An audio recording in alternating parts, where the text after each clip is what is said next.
Guys, ito po yung kamag-anak ng misis ko. May problema na konti. Kumaga, konting tulong lang, yun lang naman. Pero, awa ng Diyos ay kahit paano may maibigay po. Ang akin lang po, ang Lord na lang po ang bahala kung ano po ang nangyayari sa pinsa namin. So, guys, at saka, ito po guys, nagtatagay kami dito mga guys. So, at saka, Happy New Year po sa inyong lahat. At saka, thank you. Kung hindi kay Lord, ay hindi kayo masaya. Thank you kay Lord. God bless you at I love you sa inyong lahat. Salamat po. Ayun po pinakapogi namin. Ay, wag na. Nakahubad. Bawal. Ma-restrict ka. Hindi nga, bawal na talaga. Nakahubad. Oo, kay Mita. Magmura ka lang nga. Bawal eh. Kaya ito lang ang gagawin. Ikaw din na lang.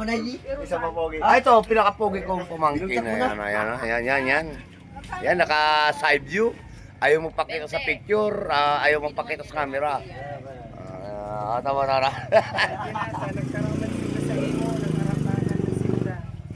Sana mapapambuhay ni Junior.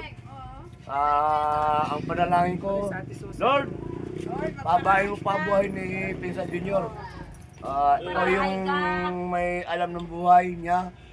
Sana tulungan mo at ikaw po ang sanhi ng buhay niya at ikaw yung buhay ng para magbalik ang buhay niya.